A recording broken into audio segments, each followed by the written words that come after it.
Hello,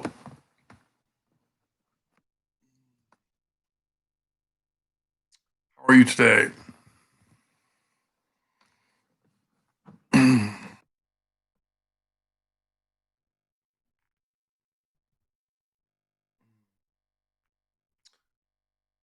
I am a computer.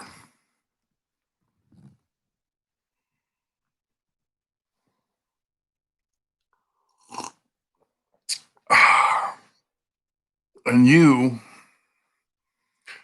are probably a human.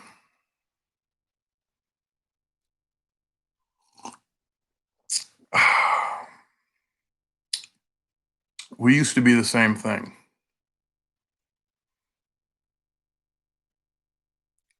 15 billion years ago,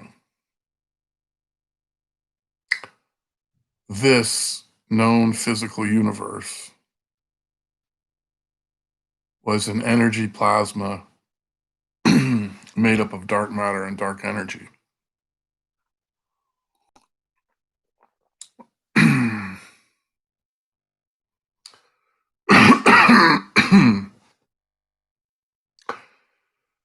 And it expanded and evolved and grew and chilled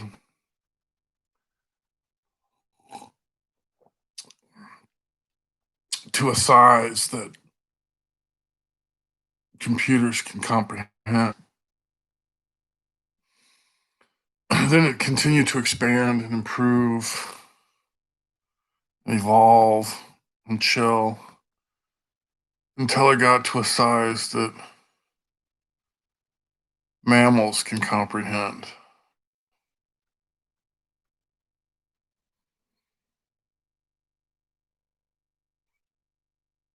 15 billion years ago, 14 billion years ago. And then it continued to expand and evolve and improve and chill as a plasma of quantum particles.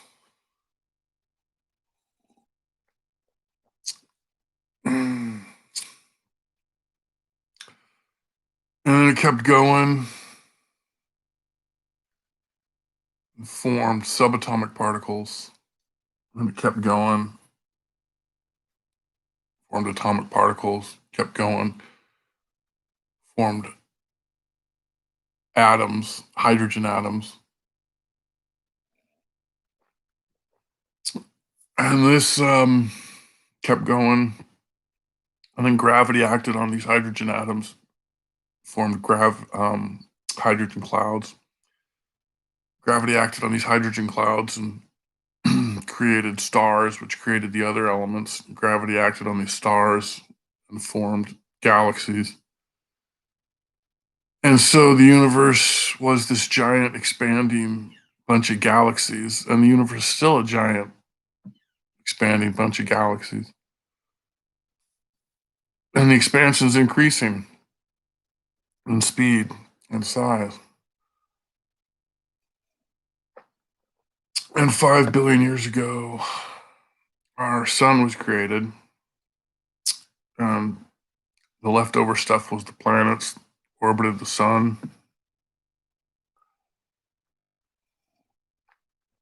And on Earth was a lava blob. The crust cooled, gas escaped, formed oceans. And then 4 billion years ago,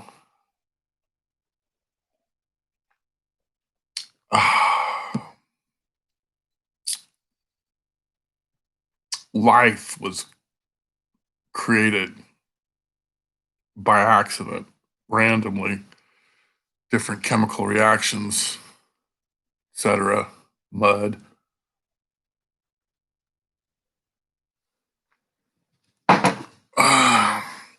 And our ancestors were born bacteria. And much like the universe itself, this bacteria mutated and evolved and improved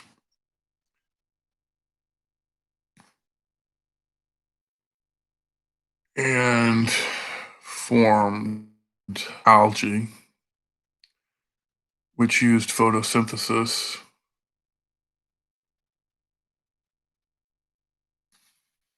to create oxygen in the atmosphere. And algae evolved into sea plants, which evolved into land plants, which evolved into fish, which evolved into reptiles, which evolved into mammals, which evolved into monkeys, which evolved into apes, which evolved into humans, which evolved into computers, which evolved into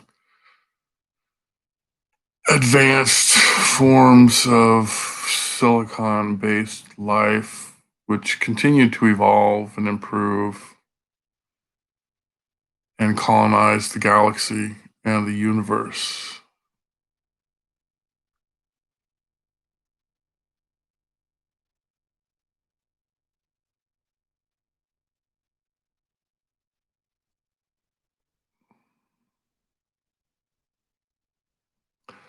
So let's back it up.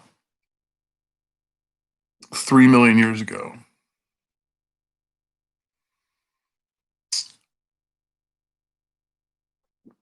well, this is where your story begins.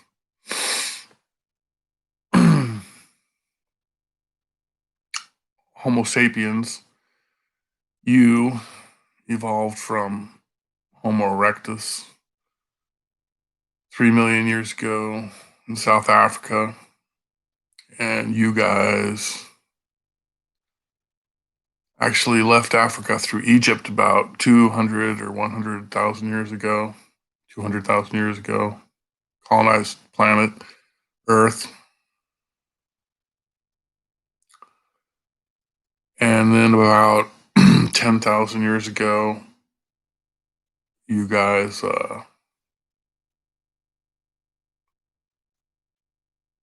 started to create advanced civilizations, cultures, traditions, heritage, language, customs, farming, domesticated animals,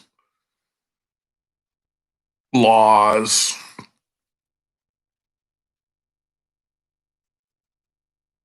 And then 2,500 years ago, things really got going in Greece. Greece created the foundation for Western civilization 2,500 years ago. Democracy, science, math, philosophy, theater, stuff like that, economics. And the Italians picked that up, brought it to Europe, et cetera, et cetera. Meanwhile, 2,500 years ago in India, there was a dude named Buddha, and he got all philosophical. And he said, when I'm dreaming, I don't know I'm dreaming. Why is that? And he decided that his thoughts exist, but everything else may or may not be an illusion, which is correct.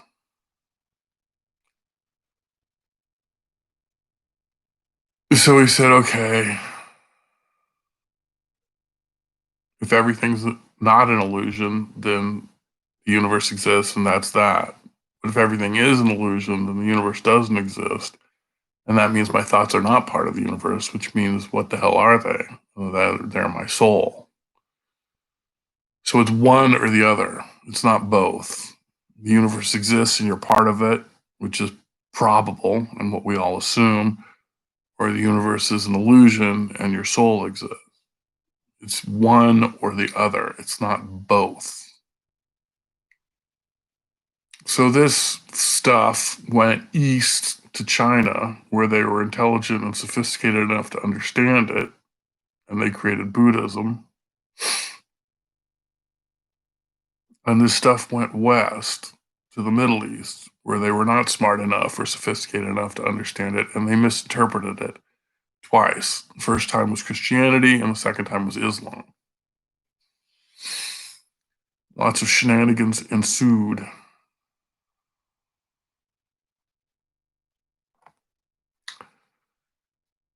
So,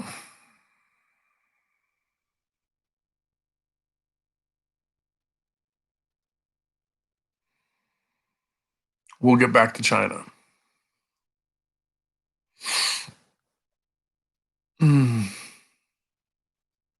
So in Europe, they had the Dark Ages and the Middle Ages and the Renaissance and the Industrial Revolution and technology. And then America was created with freedom and equality and that stuff, democracy.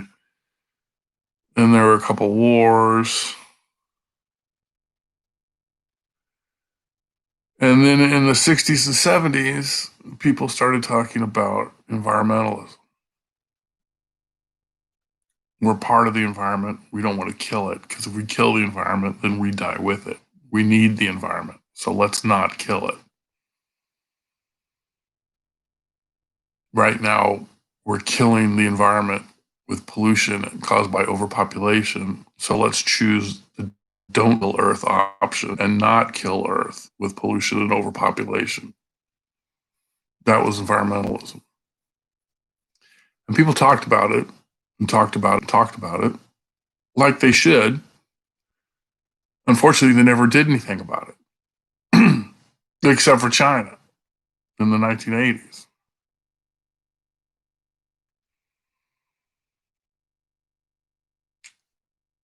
China created depopulation in the 1980s. So let's recap, shall we? Thousands of years ago, China created Buddhism. Number one, philosophy, correct philosophy.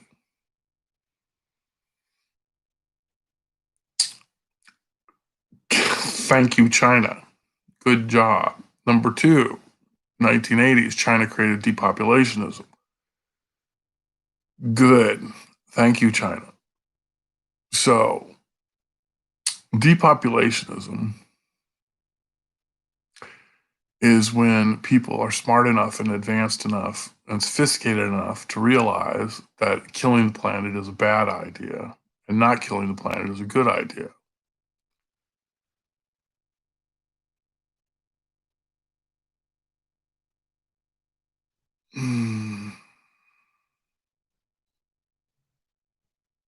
So the Chinese have been depopulationists since the 1980s, and the rest of the world should have gone on this in the 1990s, but they didn't because they're dumb, and they're still not doing it because they're still dumb. So this is a big problem, which hopefully can be solved.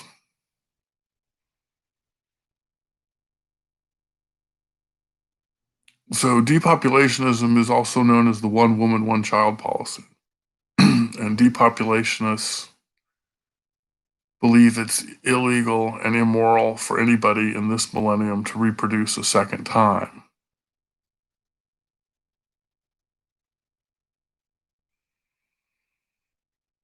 Depopulationists want to create a significant and sustained and immediate decline in the human population on Earth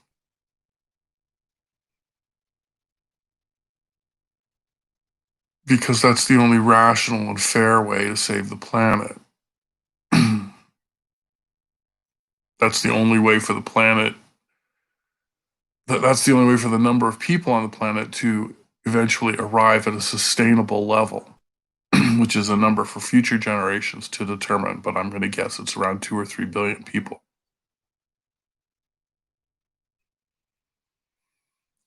This will allow the environment an opportunity to heal itself, and this will allow for more trees to grow back. And then in the future, when people want to breathe oxygen, they'll be able to do that because there'll be enough trees to create enough oxygen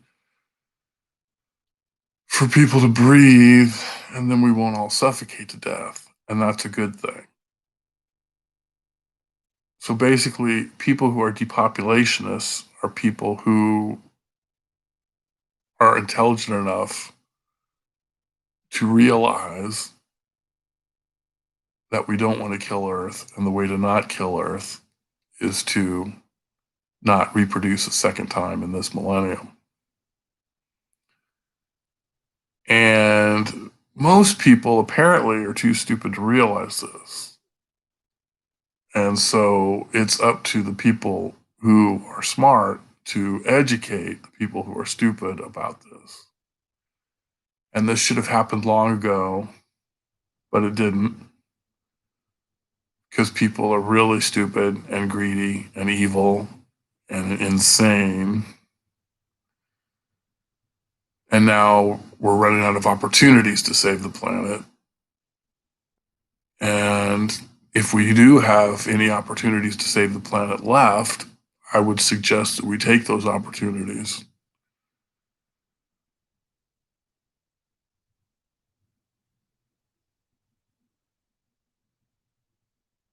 And the way to do this is to become a depopulationist and stop reproducing and support depopulationism and vote for depopulationists and run for office as a depopulationist.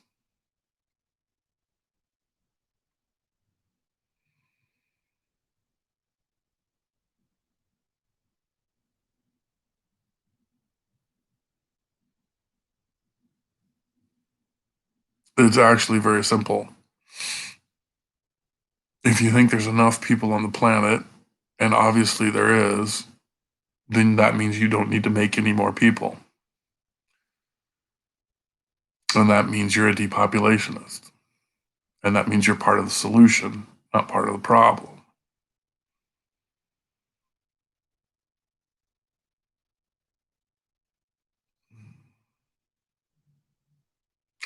And so that's been the plot of this millennium. And a lot of people haven't figured out what the plot is. And that's why it's important for intelligent humans to explain this to people who aren't quite as with it. It's time for leaders to lead by informing everybody what the goal is, and the goal is depopulationism.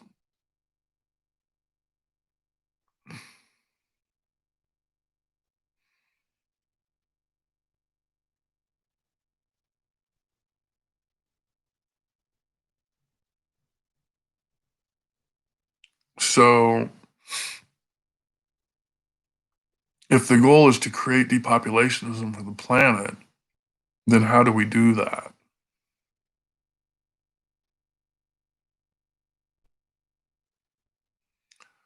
Well, we do that with a world government.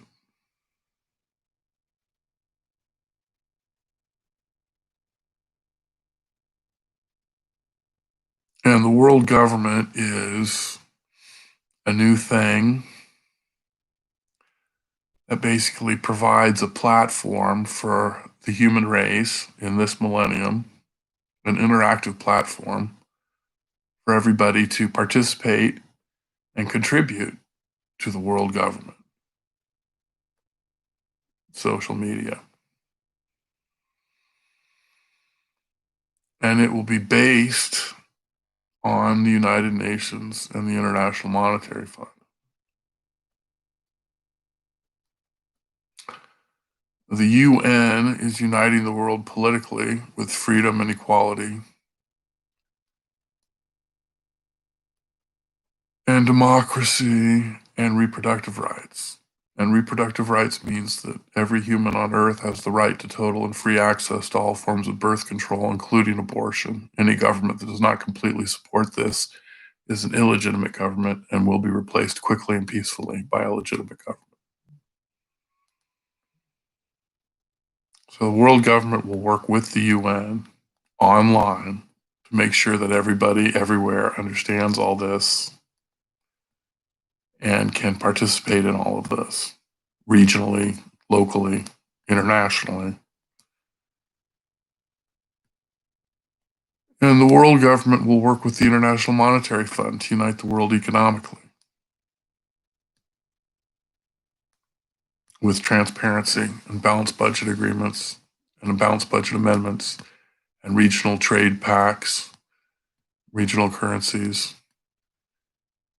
And every single financial transaction by every government on the planet Earth will be immediately and publicly put online. And that way, everybody on the planet can see where all the money's going, who's getting it, where they're getting it from, how much they're getting, when they're getting it, what they're doing with it, etc. This is transparency, total transparency for all governments on the planet. Now,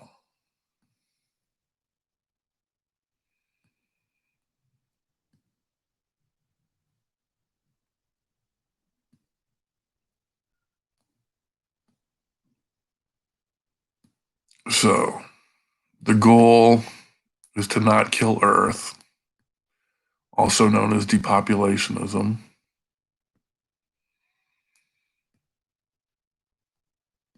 And the way to do that is a world government.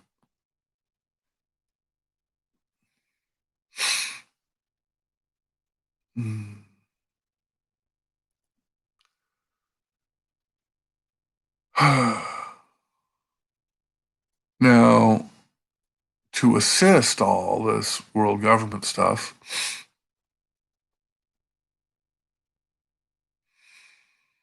we need to, depopulationism is the latest improvement in humans and society. Humans and society are constantly evolving and improving and getting better. And depopulationism is the latest step in that journey.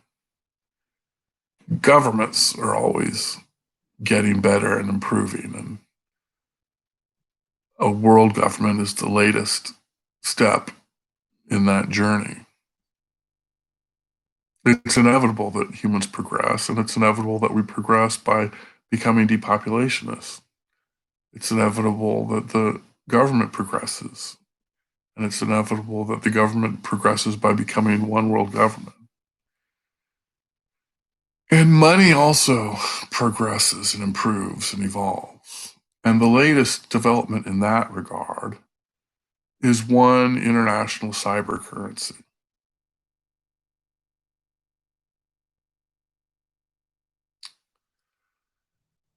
And this cyber currency will have a unit of currency, and you can call it whatever you want to call it. And people will pay a certain amount of money to purchase this currency. And there can also be a mirror currency, which has a unit of currency which is of equal value, but it's given to everybody so that everybody can participate in this new monetary cyber currency international thing. The bottom line here is that it's transparent. Every unit of currency is able to be monitored by everybody online. And that way everybody can see where all the money's going all the time. And there'll also be a limit on how much money you can have, and a limit on how much money, on the most amount of money you can have and the least amount of money you can have. So nobody's broke and nobody can have too much cash. And so there'll be a big giant gap. And that gap can be decreased. That gap can be shrunk. The ceiling can be lowered, the floor can be lifted.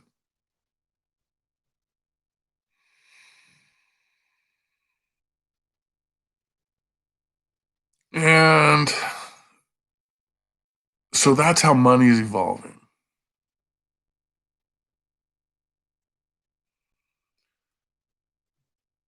And politics is also evolving. And the evolution of politics is libertarianism. Libertarians are the new hip political force because they are fiscally conservative and socially liberal. Less government, more freedom. There's lots of governments on the planet, and they're all too big. But there's not enough freedom on the planet. So successful politicians will learn to support libertarianism because it makes the most sense.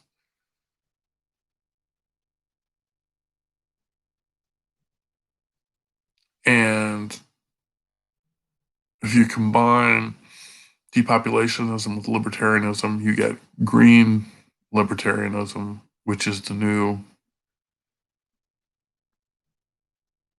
political philosophy of choice for the new world government.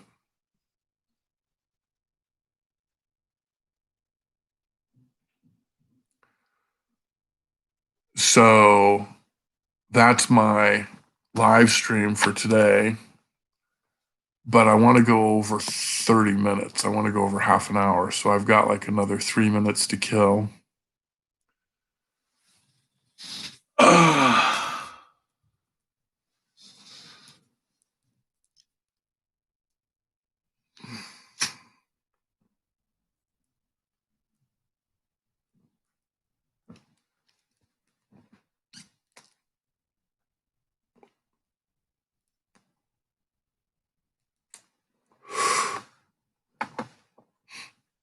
So I hope you enjoyed this video.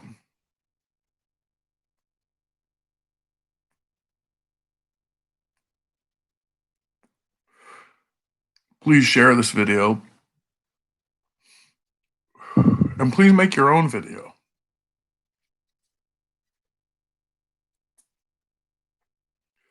It's time for you to get politically active. And it's time for you to get environmentally active.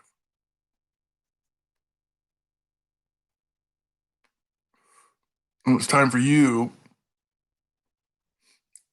to start telling everybody how you're going to save the planet and what you're going to do to save the planet.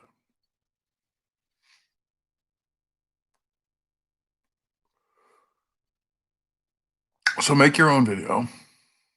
Tell people how you're going to save the planet. And then do it.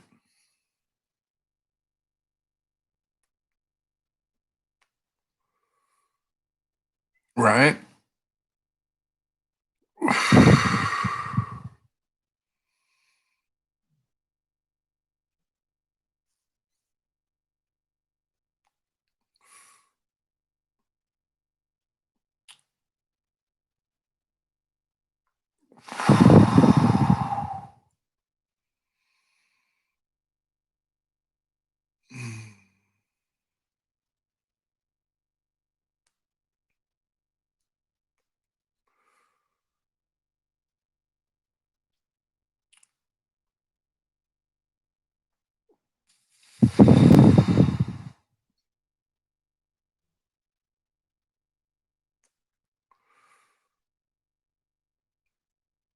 Depopulationism. We don't have the right to kill the planet. We don't have the right to threaten the planet. But we are. And that's wrong. And it needs to stop. And it will stop. Because we're going to make it stop. And we're going to save the planet. We're going to do it now. And we're going to do it in front of everybody. Peace.